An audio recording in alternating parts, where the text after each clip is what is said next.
Good morning, everyone. I'm Muriel Bowser. I'm the mayor of Washington, D.C. I'm joined by members of my senior team, and we are providing an operations update on the city's response in our operations in response to this winter storm. So as I have previously reported from here, and we all know now, we've had a unprecedented snow event in some ways in the context of how the snow came down. The snow, then multiple hours of sleet and freezing rain, followed by an historic run in our city of below freezing temperatures.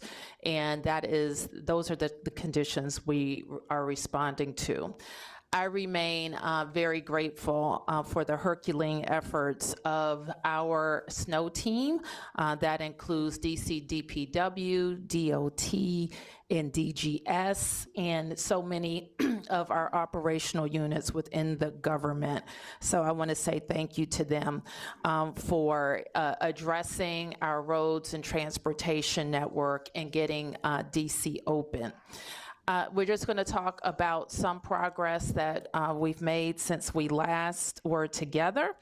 Over the weekend, we distributed salt at 6 sites across the city for DC residents, and more than 4,000 residents were served at those 6 locations. So I want to thank all of the volunteers that assembled, and I want to thank all of the residents who rallied to get there to get the salt to address their own sidewalks. I also want to just thank all the residents who took advantage of some sunlight that came out over the weekend to remove snow and ice from their sidewalks, which is going to make this week so much easier for students and folks getting to work. I also want to thank GARD members who came out to some of those sites and also addressed some sidewalks and crosswalk clearing throughout the city. And so we also want to talk about some progress we made this weekend, getting snow cleared from our streets, particularly a hauling operation, which is giving us more clearance on our major roadways. So I'm going to ask Director Kirschbaum to address that. And thank you, Mayor. We are making really great progress opening up our principal arterials. These are also roads that have significant bus service and are heavy commercial corridors. We've added a number of other principal arterials to our initial list. So in addition to Connecticut, Wisconsin, 16th and Georgia, we've added some key other east-west. We've got U Street, H Street Northeast, Military Road, North Capitol. We're trying to open up all of the travel lanes on this next tranche of major arterials. Downtown, we're continuing to clear out other segments, again, to help for pedestrian and transit access. The hauling operation has been considerable. We've already closed. It's 22 acres at the UMC campus. We had filled that completely. We are using Carter Barron today. We're at about 50% full. We think by the end of day tomorrow we'll be full there. And then lot 6 at RFK, we think that will get us through midweek, and we'll then look to lot 8 at RFK. So the amount of snow is tremendous. We are really grateful that we have that space and trying to get it off the roadways where we can. In terms of WMATA, continuing to travel all routes with no detours. All shelters have been cleared and about 550 stops have been opened up. We are also taking a look and have a map coming soon to show which bike lanes are open as well. And on the residential roads, we are really doing an eye on all of them, QA, QC across the entire network today. We are being very targeted. We know salting and plowing in some cases is having limited impact, so where we really need to, and we're down to a very small number, we will add bobcats to really try to dig out that snowcrete. But for the most part, things are accessible, and as soon as you get to the collectors and arterials, you're really able to get where you need to go. That's all from me, Mayor. Thank you.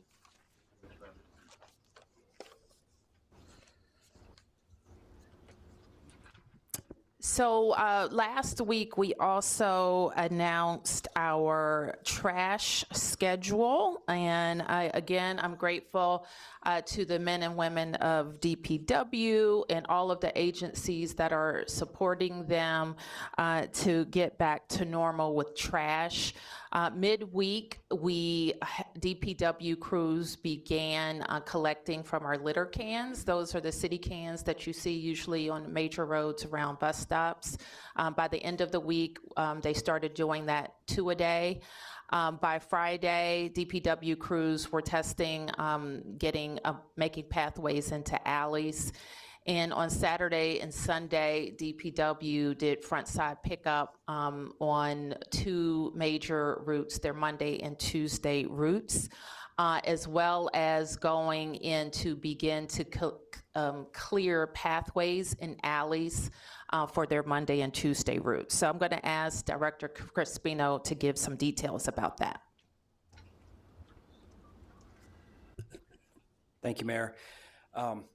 I want to say that DPW has done something that we've never done before, and with the continued support of the mayor and the hardworking men and women comprising the snow team, I'm happy to report that we began the Bobcat operation at the beginning of the weekend. We ran 24/7 over the weekend to open the access that the mayor is referring to into the alleyways, and that we are now at the point where all of the Monday alleys that have trash and recycling collections are now accessible by crews. That doesn't necessarily mean that the trucks will be going into the alleys. This will be a manual process, but we are able to get into all of the Monday routes. And the operation has been so successful that we have actually already gotten to the point where more than 50% of the Tuesday alleyway routes are now also accessible, and we will continue to work 24/7 until Tuesday is complete, and then we will continue in chronological order. In addition, throughout the weekend, we ran 2 12-hour shifts to clear public litter cans, and then we also began front-side collections. So on Saturday and Sunday, we ran the Monday and Tuesday routes, which enabled us to get to in excess of 25,000 households to reduce the amount of refuse that was building up and bring some relief to the residents. Today, we began normal collections for both front and rear collections on Monday routes. And in that regard, if you have, you're on a Monday route and you have frontside trash, your trash and recycling will be collected today. If tomorrow, Tuesday routes, same thing, we'll get to your front sides for trash and recycling, and we'll continue with the front side collection in order. As it pertains to the alleys, because we have never attempted this before, we are working as hard as we can. So if you are not on a Monday route, you are encouraged to put your trash in the alleyway as best you can. Please leave it there. The crews will come through. We will get there. It's just a matter of figuring out how long this manual process will take, but we are not going to stop until we get to everybody's trash. So please, when it's your day, put your trash out. We will get to it. If it gets to more than 2 days, then we would ask you to go into the 311 system and put in a service request so that we can start to get data so that we can track accountability and where we need to direct resources. But again, our intent is to run through the entire trash cycle this week. Front sides will all be touched, and we will continue working through the alleyways until we are able to get all of the trash up.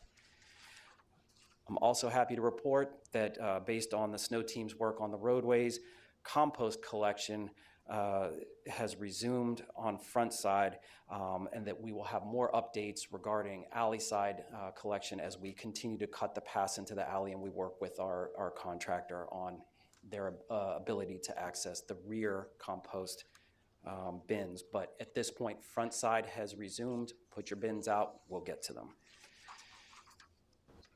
So what's coming up next? Our enforcement teams will start to go out today. We are starting an education push and I'm referring to the sidewalk clearing.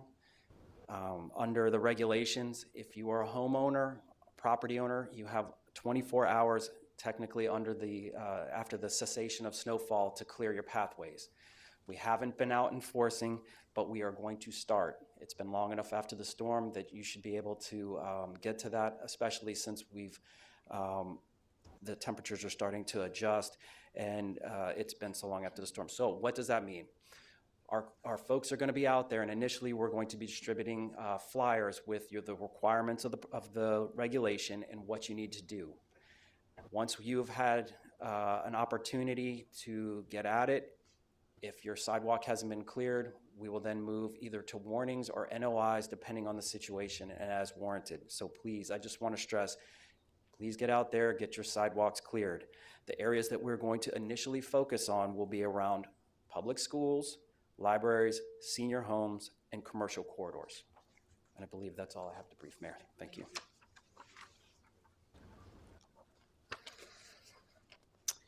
Okay, and I wanted to just turn to Director Hines briefly to mention what DACL has done in meal delivery. Thank you, Mayor. Good morning, everyone.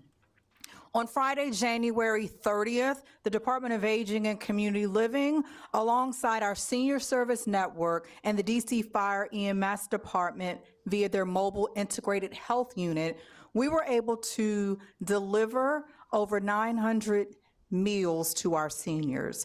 Seniors were able to come to over 40 community dining sites and pick up 3 grab-and-go meals. If they were unable to go to one of the sites, that's when we leveraged our partnerships across government and our senior service network and made door-to-door deliveries. I'd like to acknowledge that partnership with DC FEMS because in addition to delivering grab-and-go meals, they also did fire safety checks in the homes of our seniors. Thank you. Director Freeman, is she with us? Director Freeman, if you could just talk a little bit about the status of our DPR sites. Thank you, Madam Mayor. All of our DPR sites opened Tuesday, and all of our sites have been fully operational since Thursday. Our swimming opens up at 6 a.m. We've welcomed residents across all our senior programming as well as after-school programming, providing meals and shelter and respite for families during hypothermia.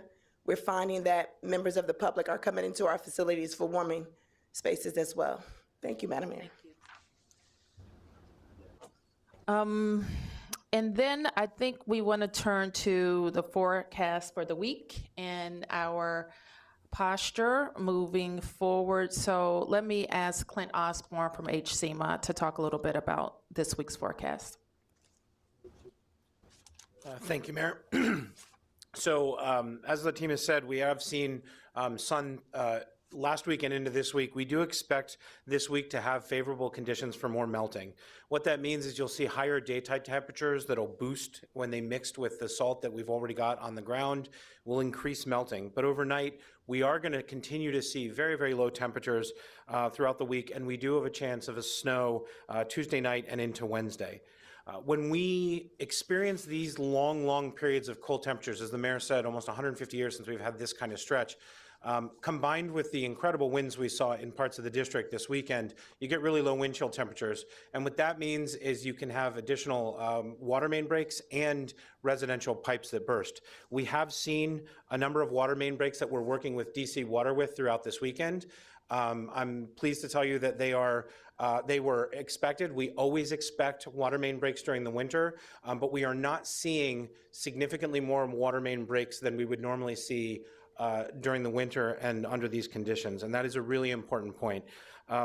There are a couple of things that residents can do to protect your internal pipes.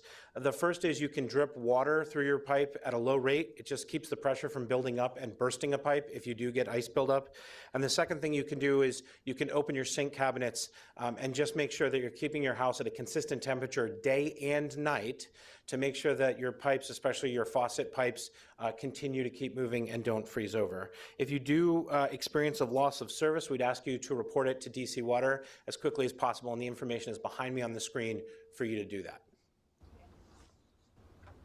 Just a couple more updates. Delano Hunter and his team have been responsible for making sure all government facilities are accessible. That includes all of our public safety facilities, as well as our bus depots and our schools. Delano. Thank you, Mayor. Again, my name is Delano Hunter, and I serve as the Director of the DC Department of General Services. And our purview includes approximately 500 district government facilities. And the way that we've thought about this storm and this cold weather streak is like a 1-2 punch, with the first punch being the snowcrete, which we've been able to successfully remove at the vast majority or all of our locations, although that work continues to do additional passes and provide supplemental clearance. But the second punch is really the extended cold weather.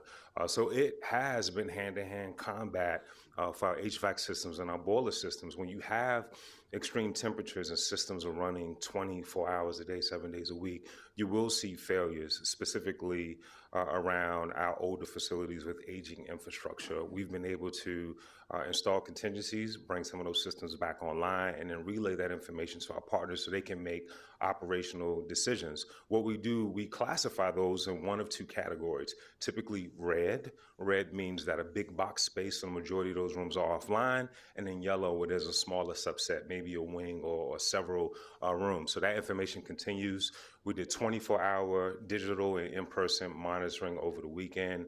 We cleared ice on rooftops to be able to access rooftop units. Sometimes the blockage from ice was responsible, and that work will continue. We'll bring on additional contracting support. Our in-house teams have been working around the clock as well, and that work will continue until we have some relief from the extreme cold temperatures.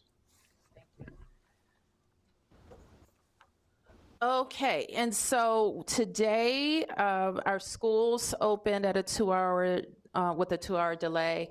I was pleased to see that a good number of the public charter schools that didn't open last week also opened today. And on Tuesday, DC Public Schools will open on time, as DC government opened on time today. So with that, we will take a few questions. Yes. Yeah. Raphael, sorry.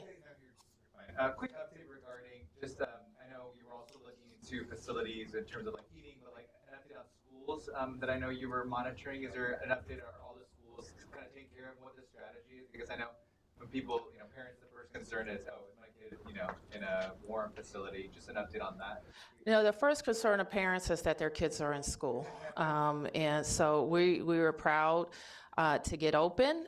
We're grateful to all of the adults that make that happen. You heard from DGS, but we have our teachers, all of the support staff, school leadership, who have been very focused on welcoming everybody back, our bus drivers who are responsible for a good number of our routes, and our Metro bus drivers that transport a lot of our kids to school. So a lot of adults have been focused and working hard as well. Is your question about if we've had any heating issues? Well, there have been several reported, but just any updates about like how those are kind of play out. I know Director Hunter mentioned just kind of how they're categorized and kind of where those specifically DCPS facilities, how they fall into that plan. I don't know. Okay, let me ask Delano to talk about specific schools. Sure. The updates are coming in real time. What we've seen, I'll tell you more broadly, is that with our 24-hour checks, it wasn't uncommon. If a site is up at 10 p.m., you could have issues overnight. Staff are on site as early as 3 a.m. Addressing many of those sites. And again, in terms of there being any cold red schools or schools that are completely without heat, that's not the case. We do have issues throughout where there's a subset of classrooms. And typically what we do if a school is down, first goal is to get it back up. If an extended repair is needed, then the second option or the second move is to install contingencies, sometimes hanging heaters, which may require heavy up, more electrical support to be able to support learning in those spaces. And the goal is for learning is typically about 68 degrees, right? The third option in the event that we aren't able to be successful with contingencies or repair is to advise DCPS so they can then make operational changes. Sometimes they'll combine classrooms, sometimes they'll move to larger spaces like libraries and cafeterias to facilitate learning. So that's typically the cadence for how we address schools. My question is for DDOT Director Kirschbaum. I know you mentioned maybe doing some more of the Bobcat enforcement, but for some of these smaller streets where cars have to be parked there, that's where people live, and so you can't really get rid of some of the snow. I mean, what's the plan there so that snow is not there for weeks and weeks to come blocking it? What's the plan to do what? Is there anything that can be done for those areas where you can't really get machinery or maybe even Bobcats for the cars parked?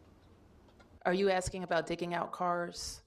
No, I'm just saying, like, I know personally and everybody else, you're driving down some of these smaller neighborhood roads that are super narrow, but because cars are parked there, there's mounds of snow in between the cars and the roadways. Like, what can be done to open those lanes up so people can drive through them? I think that we have addressed a lot of those streets that you are referring to. When we talked on Friday, I think we had like over 100 such lanes that we were really concerned about.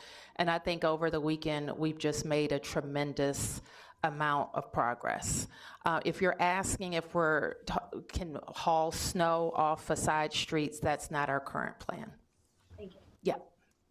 Yes, sir. Peace and blessings, Madam Mayor. Thank you. So I'm asking this question in the context of school choice. A lot of our students are coming across the city to go to school.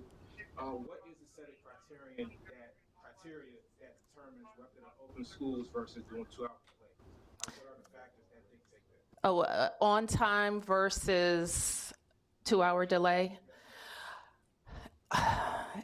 I can't tell you that it's all science, but these are the factors. First, can we get open? It depends on the work of DGS and the snow team in clearing around our facilities. And so we know that our students and staff can access the facilities.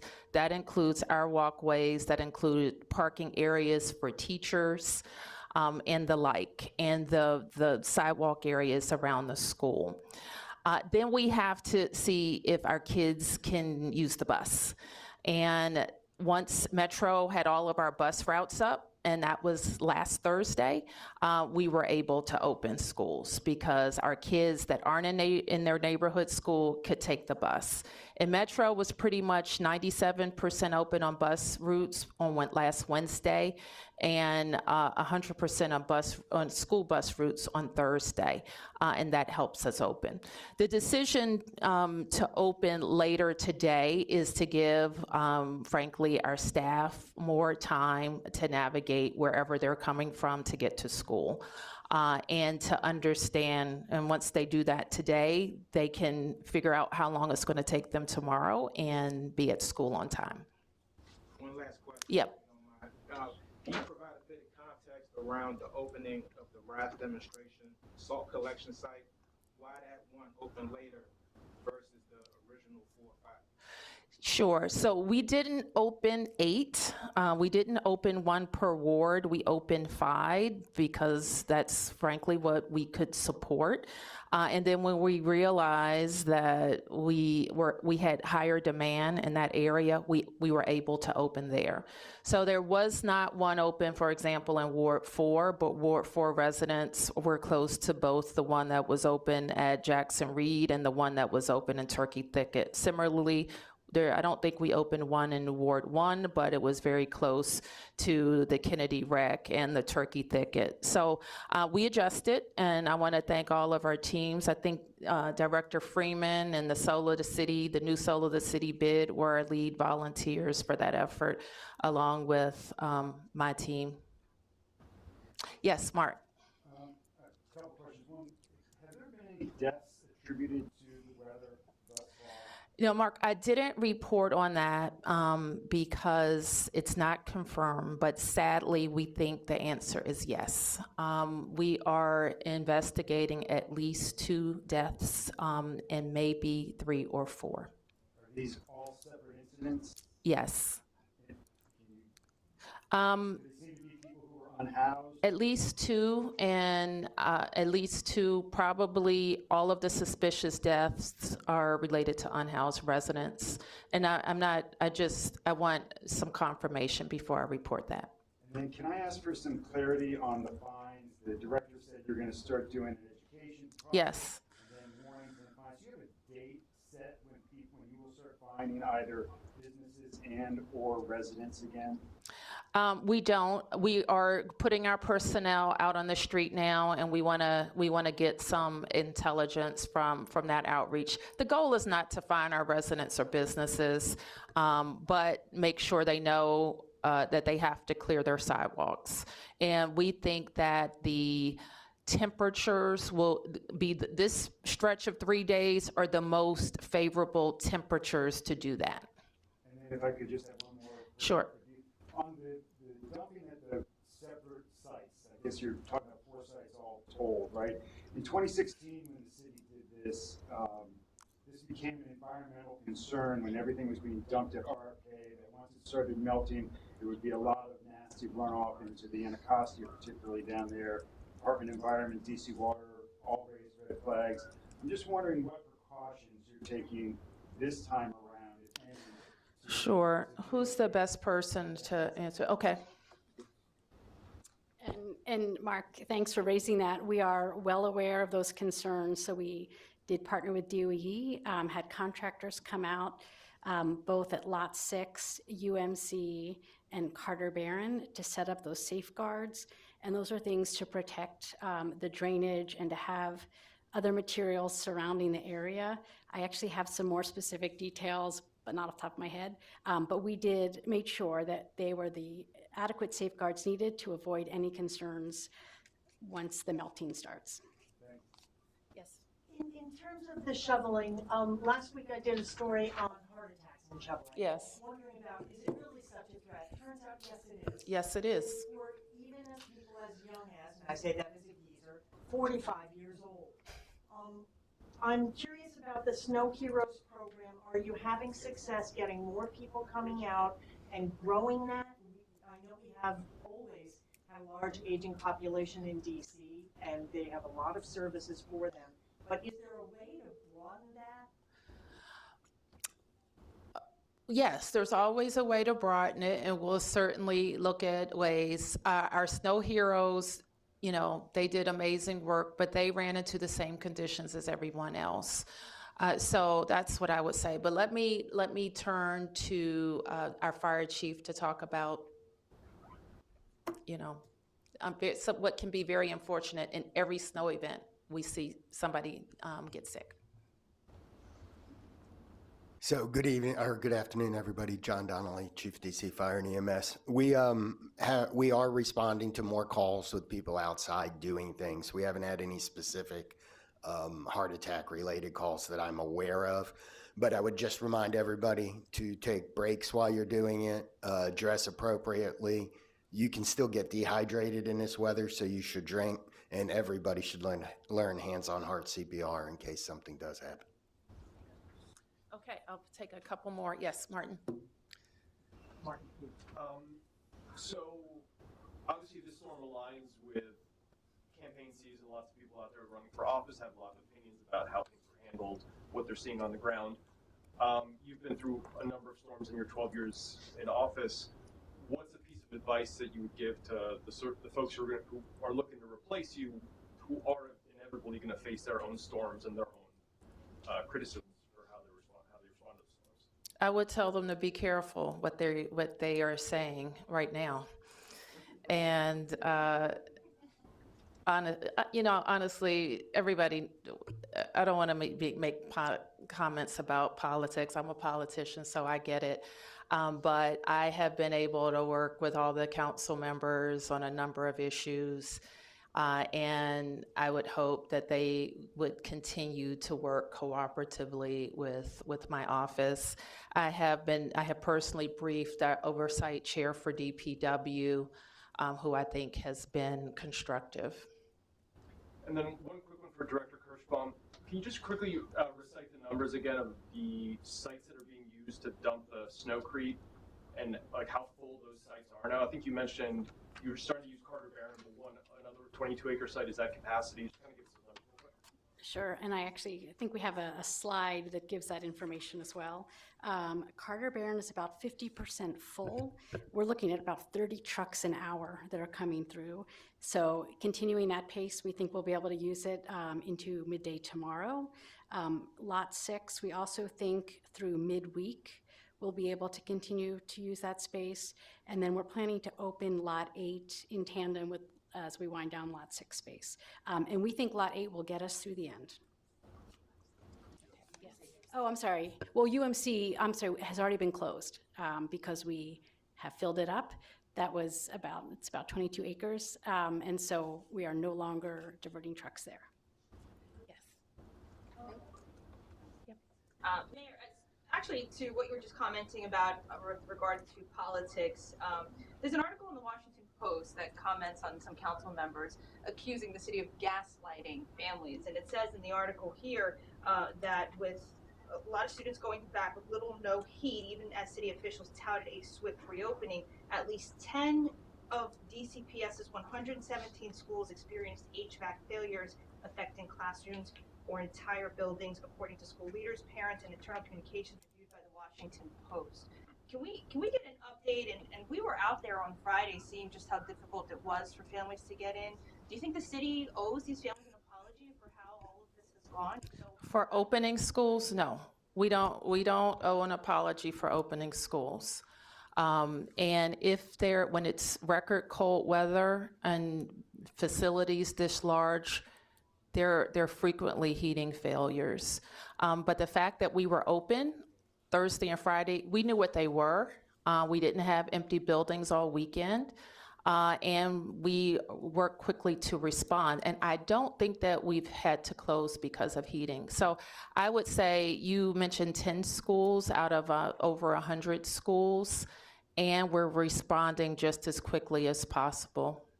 Do you know have all those 10 been addressed? There are no full buildings. I know the director said there may be classrooms, but there are no full buildings. I'll ask Director Hunter to respond. That information was provided to the reporter in real time. What he chose to report on, I can't necessarily speak to. We did our best to contextualize it, right? There's a difference if a school has 5 or 6 classrooms down versus an entire school, right? So we attempted to contextualize. We're always dealing with issues at a myriad of locations, but that information was provided to the reporter. And again, he chose to report on what he chose to report on. Confirm now that there are no full school buildings that have HVAC issues? I can't confirm. I can't confirm as of this press conference. Again, if a school is down, there are contingencies in place, right? Which are hanging heaters. We've done electrical upgrades, et cetera. I can't confirm that is the case. Thank you. And then there are also council members for the mayor, or I don't know if DPW wants to address this, but there are council members, at least 2 of them, who have said publicly that a big issue for slow snow removal had to do with smaller plows breaking down. We're hearing from DPW that's not the case. Can someone talk to us? Yeah, you would have to ask them where they're getting that information. We always have, when you have a fleet, there will be vehicles that go down. I wonder if, is a small plow a match for iced over snow? At some point, the answer is no. So I don't know if that's what they meant. You would have to ask them what they mean by that. But I think we feel pretty good about where the equipment is and our ability to have added more equipment. And I'll just say this, the fact that we have been able to get this equipment is not a mistake, and it actually is part of our plan. Before the before the storm arrived, we had begun priming our pump, if you will, of the contract equipment that we could get our hands on, so that we would be first in line and could have access to that equipment. Yes. I know a lot of people are finding it easier to get around the city than they did just a few days ago. But one group of people who might still be struggling are folks with disabilities. I know you have the Snow Team Heroes, and you know the city has advertised other ways that people can seek help digging out or getting around. But can you just share what's available for folks who are having particular challenges right now? For needing help to dig out, the program that we have available is our snow team, and for people, as has been mentioned, there are also food deliveries and the like that we can facilitate. Okay. And I know that every year you budget for snow, but obviously not knowing how much is going to happen. You know what the Director Crispino described over the weekend, 24 hours running, you know, that has to have a cost. And I'm wondering if you know whether you're under, over, at what you budgeted for snow. Oh, we will tap our contingency funds to support the snow response, as we would do in any case if we have extraordinary snow. And those contingency funds come from? Sorry? Where are those contingency funds? Oh, we have a number of reserve funds in the district.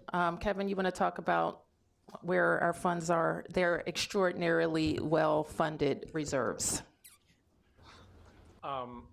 We budgeted about $7 million in DPW's budget for snow.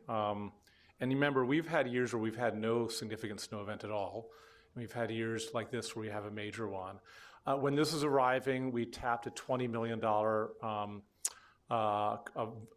tapped $20 million from our contingency cash reserve. So we have 4 reserves. 2 of them are for unexpected, non-recurring events like large snowstorms.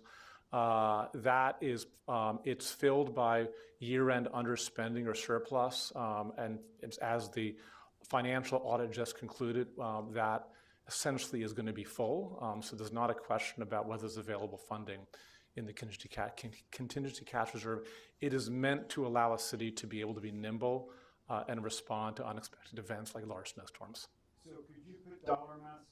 You said you tapped 20 million earlier, you had budgeted 7. Does that mean so far you've spent 27 million? No, it doesn't. Okay. Can you give a dollar amount? Do you have a dollar? No, we won't be able to. We won't even finish summarizing until we're finished the response. Yes. Wanted to piggyback off Mark's question earlier about the teams going out today to remind people to clear the sidewalks. Are they giving a time frame, like you have 24 hours, you have the next few days while it's warm? Are they telling We have put up, and we can share the flyer with you about what their responsibility is, and that what our teams will be sharing with them. And I know you said you don't want to give people tickets, but if you ultimately did, what is the ticket for that? How much money? I believe for residential areas, it's $25, and then for commercial entities, I believe it's $150. Okay. Last 2. Yeah.